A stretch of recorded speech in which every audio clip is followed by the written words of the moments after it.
Hey, sind wir schon drauf? Ja? Könnt ihr mich verstehen? Do you hear me, guys? Yes. Yeah. Now I can hear you better, yeah. Oh, das ist eine ziemlich kurzfristige Aktion, die ihr gerade seht. Und zwar haben wir vorhin Entwickler im Fahrstuhl getroffen, die waren super nett, haben uns von ihrem Spiel erzählt und dachten mir, hey Leute, kommt doch einfach mal her und stellt das vor. Und zwar geht es um Martyr, Inquisition besser gesagt, Martyr. Und das sind die Jungs von Neo Games. Hey guys, welcome to our show. Hello. Hi, thank you for having us. Please, can you introduce yourself in a nutshell? You're David, right? I'm David, I'm a PR and marketing manager at Neocore Games. I just joined the group. I used to be a gamer journalist just like you, and this is my good friend here. Hello. Hi, Victor. Hi, I'm Victor. I'm the narrative designer and lead writer for Neocore Games. And well, today I have David here to be the instrument of the Emperor. All we right. are going to do the good work. Yeah, the Emperor, that's right. We are having here a Warhammer game. I'm a big fan of Warhammer, and that's why you're here. And you brought your game with you, and you're from Budapest in Hungary. Yes. It's a long trip, right? It's a long trip, but it's totally worth it. We've been here for the whole week. We're insanely tired, but the people loved our game, the journalists loved our game, and we're very, very glad that we can be here. And really, thank you for having us. Yeah, maybe some people don't know your studio yet, Neocore Games, but actually you did some pretty cool games. I remember, of course, Van Helsing, 3 titles, Van Helsing 1, 2, and 3, and you made the King Arthur game, and Death Trap, which is actually pretty recently, right? Well, that came out last year. Last year. All right, which one is the favorite one? Oh, Which are you most proud of? I'm going to allow you. He's a little biased because he wrote all our games. So I have to say I love the first Van Helsing the most. It had the best story, and I fell in love with Katarina and all the little jokes in there. Okay. Back then I wasn't working for Neocore yet, and I was actually reviewing it for our magazine, and I was like, yeah, finally a Hungarian studio that made an RPG that I'm loving to play. Yeah, and actually Inquisition is an RPG, an action RPG Inquisitor, as well. sorry. Excuse me? It's Warhammer 40,000 Inquisitor Martyr. But let's stick with Inquisitor because the title is so insanely long. Not Inquisition, Inquisitor. Yeah. All right, now I get it. I should read the stuff before I get into those interviews, right? That's my problem. Okay, so I would really love to see your game. You brought it with you. Can you start it? Can you show us? Absolutely. I'm gonna put down the mic and let my good friend here introduce our game. Yeah, do it. Cool. Show me. So, first of all, what you're going to see here is a map from the story mode, because we have a story mode in Inquisitor, and we have an inquisitorial campaign, which is an open world game mode, which will have the very classic action RPG look, which is what you can see here. Both the story mode and the inquisitorial campaign features maps, but in the story mode, these maps are tied together with the plot. And in the inquisitorial campaign, they are going to be open missions that you can access on a star map. I'm going to talk about that later, but first, it's as you can see, we have everything here for the first side, which we had in the Van Helsing games. Yeah, there's the story mode cutscene. Yeah, we're gonna wait for that cutscene. Yeah. I guess they're talking right now. It's pretty loud here, right? Can you understand me? Well, hardly. Sorry about that.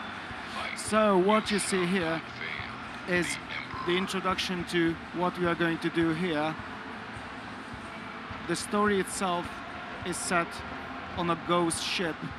In Warhammer 40k world, everything is colossal. For those who might not be familiar with the setting, it's set in the 41st millennium, when the Imperium of Man is at constant war and threatened by the forces of chaos.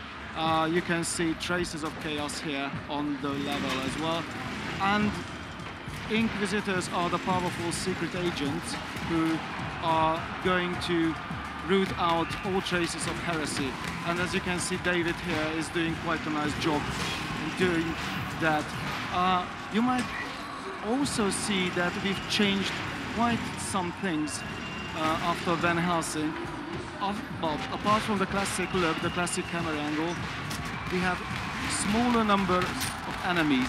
As you can see, we don't have thousands of creatures rushing at you. We have try to evoke the feeling of constant warfare, which is a very integral part of the 40k world. And we have smaller groups of monsters, we have a tactical approach, and as you can see, we have a cover system. Well, both you and the creatures can use the covers, and well, if you run the covers, they are going to try and hide behind the cover on the other side. Right, I've never seen that before. That's your idea? That's a very new thing, yeah.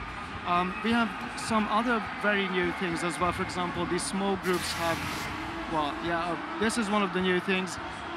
We have introduced the weapon systems from the 40k world. You can use different weapons from this universe, and these weapons can overheat. You have to reload them, and as you can see, there's the classic health bar, but we don't have health potions because that would be a bit strange in this world. So we have combat stimulants in place that, well, maybe David could show me on the screen where we have the combat stimulants. Yeah. The lower left, right? Yeah. Yeah, they have a cooldown period, so you can't just, you know, keep on hitting the button. That's a new thing as well. And we are progressing with the story. What you see here is a servitor, a very fine example of what makes the 40k world unique. In this grim and dark future, where futuristic and medieval fuses, they don't have computers, they have these mindless drones. And another very classic thing about the 40k is the sheer size of it. So as you can see on this ghost ship, we have a cathedral infested by the forces of chaos, and both in the map, in the story mode, and in the Inquisitorial campaign, we are going to have, well, lots and lots of maps. And in the story mode, you will be able to visit the decks of this abandoned spaceship, because this is sort of like a classic take on the ghost ship scenario, where you find an abandoned ship and you try to discover what's inside, and usually there are horrors lurking there. Okay. But you are an Inquisitor, so you are going to be just as fearsome as the horrors. Is it possible to level up and to loot stuff? Yes, absolutely. This is an action RPG, so we are going to have leveling up, we are going to have a massive amounts of destruction, because we think it's very important. And, well, the amount of destruction you see here with the various weapons we have now, for example, the chainsaw is a very fine example of 40k weaponry. It's a chainsaw and a sword, and you can hear that lovely buzz. Yes. And, well, it's going to be, I think, a bit more, well, this version is a bit toned down, but there will be, well, we are going to give the players plenty of opportunity to deal out destruction. Like, there will be weapon systems, vehicles as well at certain parts of the story. This is something that we feel that it's an integral part of the 40k universe. And this fine young man here in the armor, he's just one of the 3 available classes. All right, he got blue name up there. He's a name. He's like a boss. Or he's a normal one. Oh no, everybody is blue. Well, yeah, it's they are the heretics and mutants infesting this part of the ship. They all have their different names. They're all taken from the 40k. All right. And so are they random generated in the campaign? No, these creatures are part of the plot and this map. And, well, here we have our boss. Here he is. All right. And it's not even the biggest one we have in store. But the giant creatures, you can see those blue highlighted areas. Yeah. We introduced the attackable body parts, which means that you can basically, you just saw it, you can basically shoot off his arm, yeah. And other appendages as well. And by shooting off various parts of the creature, you basically destroy its one of its special abilities. Like, there are those gut sacks that has been just demolished. Thank you, David. Okay. It was really nice of you. That's gotta hurt. Oh yeah. And in the Inquisitorial campaign, we are going to have very similar, well, the same gameplay, but there will be random generated maps. Okay. In the Inquisitorial campaign, random generated maps and various mission types. So you don't have to, fight through a very similar map to fight a very similar boss. There will be plenty of freedom and plenty of diversity in the Inquisitorial campaign. Yeah, we just saw some slow motion parts. Yeah. What about that? Are they unlimited? Can you use them whenever you want, or is it some special ability? the slow motion is a special way to show you how deeply you hurt the creature. So when you shoot off some of the body parts, then we slow down the camera. Ah, they're triggered automatically after something cool happens. All right. So yeah, it's basically the cool thing. It's a pre-alpha build, so the gameplay will be. I think. Be careful. Yeah. You need So to die, man. You make it very.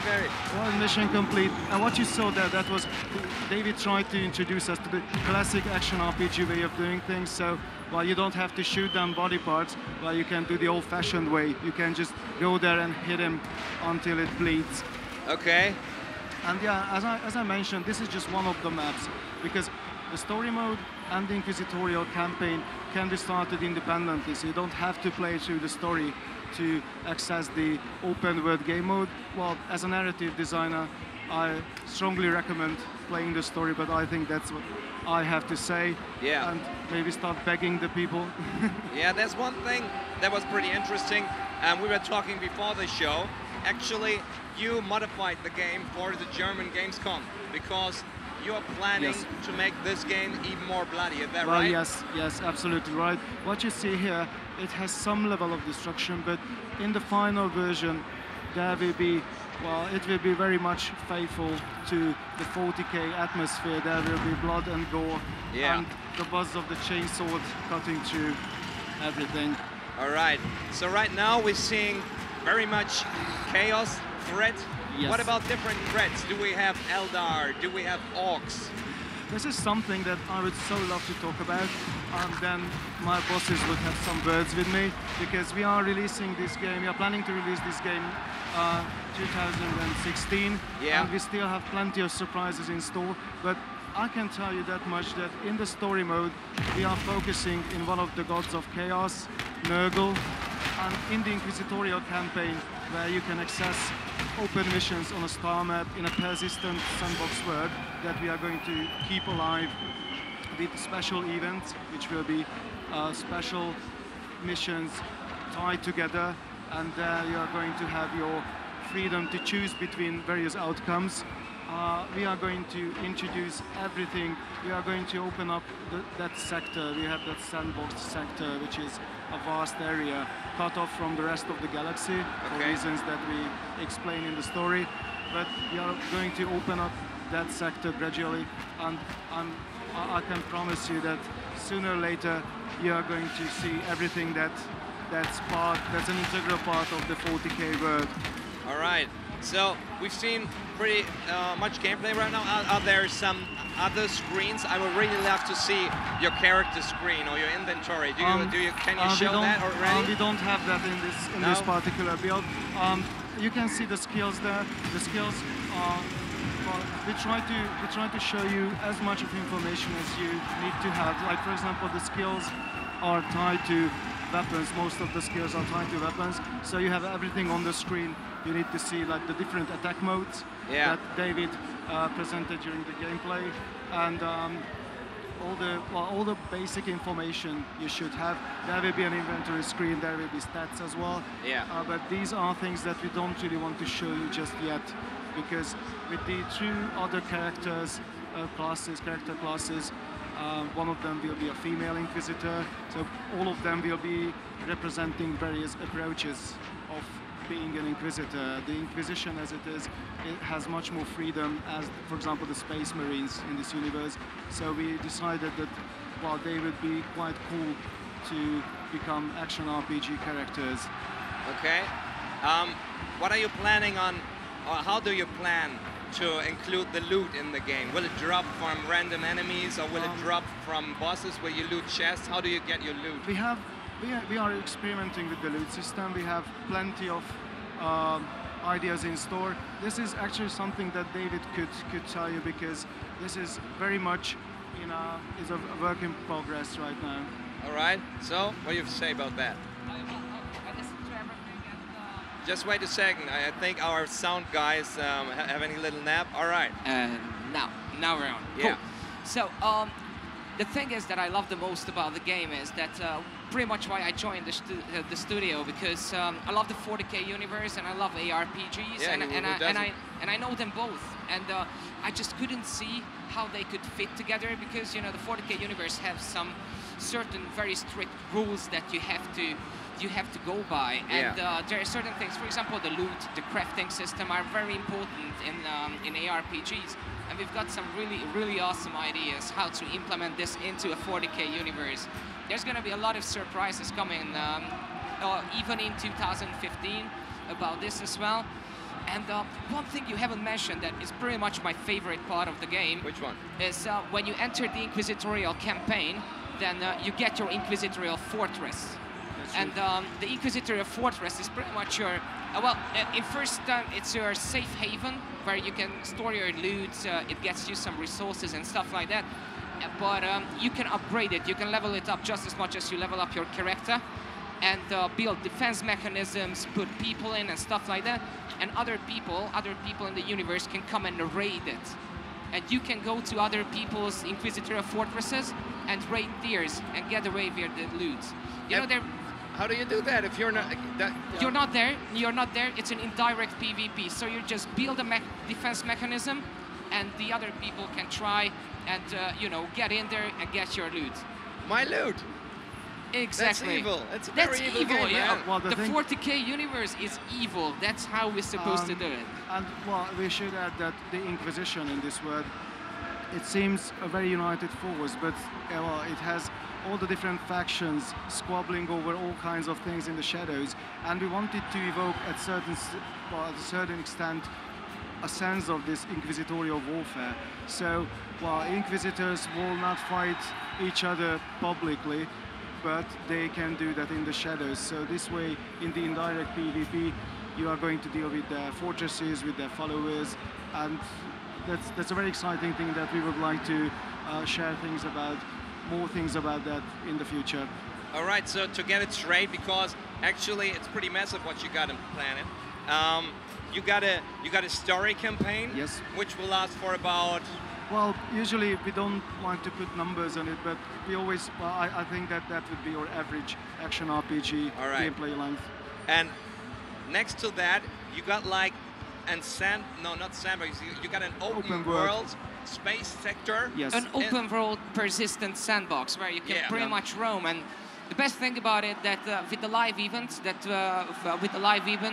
basically the player's gonna write the sector story. We just propose a conflict, and it's up to the players to actually solve that conflict. And based on their decision on the metagame level, that's gonna determine what the next event will be. So pretty much they will write the whole story for the Caligari sector.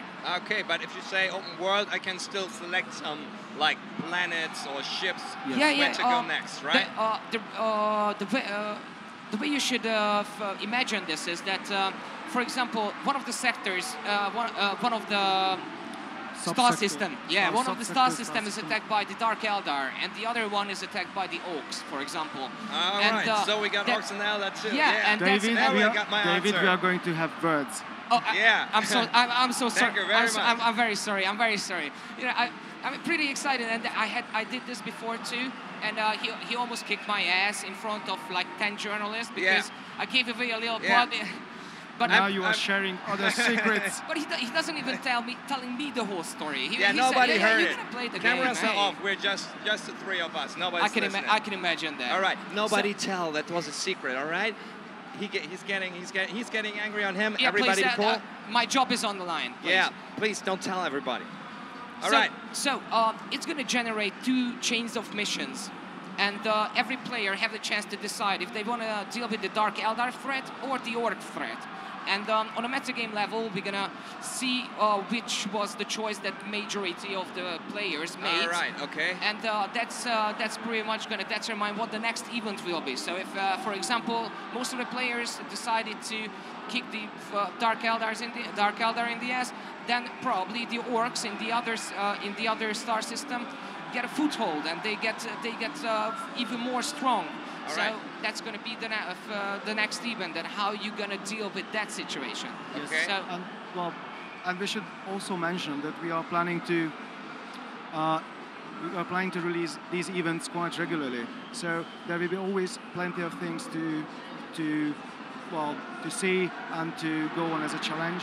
And I think that, well, as we have like hundreds of star systems and thousands of planets, there will be, and with these random generated maps, various mission types, events. So yes, it's quite massive, but we think that when we say that we want to give as much freedom to players as possible, then we really mean it. Okay, so first thing which comes in mind if you see this kind of gameplay, you think, all right, this looks like Van Helsing. It's like a dungeon crawler. No, not really. It's an action RPG, right? It's like Diablo. Let's say that. And the main motivation. Let's say it's like Van Helsing, right? All right. Let's say it's like Van Helsing. You got your main motivation to level up and to loot and to get better. It's just the same here in Inquisition. Well, yes. And in there's one more. way, absolutely. So, well, sorry. So if you're an open game, you're like playing, getting better every time. Yes. Tomorrow you got 5 levels more. You can fight even more badass enemies. You got even better guns. Is that the way? It's a very, very good question, because we want to create this sandbox world where the threat level will not progress with you. So there will always be areas, planets, star systems where the challenge rating is much higher. All right. Which means that we are going to... I love that. We are going to show players the hard way that, well, you might not be ready to do that. And then you can do two things. One of them is to level up and return, or you can try the cooperative gameplay, because we have a co-op in the Inquisitorial campaign up to 4 players. So there could be 3 more Inquisitors joining you, and then you might be able to do that. But yeah, it was very important for us to create this sector where you can feel that there are always challenges. Yeah, because constant grinding on your same level gets boring after a while, even though there is a storyline next to it. I'm not sure. I get bored of it really after a while. Okay. No, I don't. But no, still, nobody gets. Everybody loves it. Imagine if you don't have to. Imagine if you have a constant challenge ahead of you. That's a pretty cool idea, and we are working very hard on it. One of the best things about this game is that we have to be very faithful to the lore, but in the same time we have to be very faithful to the ARPG genre. And this fusion gonna create something very exciting for the players, and it's also very exciting for us, because we are doing things that nobody has ever done before, because nobody ever had to do it before. Yeah. So it's pretty exciting now. So actually, you are holding to the lore, and you are not inventing anything which is not yet in the Warhammer universe, or do you? Well, that's such a good question, and I can't believe nobody asked it before. It really depends on what we are creating. For example, the story and the sector is our own.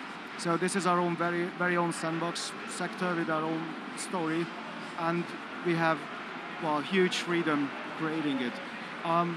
But it's all about compromises. Like with the loot, with the crafting system, we have very, very good models which they will work out really, really nicely. And visually, we want to stick to the official look.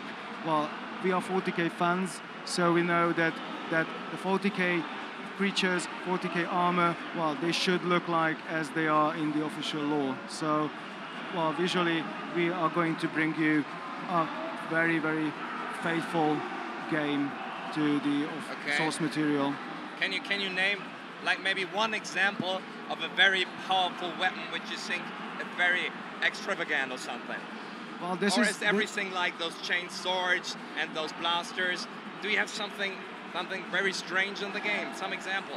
Yes, we have plenty, but at this stage, this is my part to look frightened at David, because I'm not allowed to share any specifics yet. No? No. But have you planned like some DLC things, or yes. is everything coming after time progressing in the game? Yes, we have. This is something we are planning on. We are going to release content patches. We are going to release DLCs. There will be a lot of material to keep this alive. What kind of DLCs? Will it be like story DLCs? It doesn't make sense, but maybe next year in the game Inquisition you can play an orc. Doesn't make any sense, right? An orc campaign or so? I said it makes no sense, right? Well, let's call them content patches. Some of them are gonna be like smaller when we just introduce one of the events, but we are planning like very huge content patches for the game itself, which gonna put a lot into the inquisitorial campaign part of the game. Yes. All right. So It's just I'm sorry.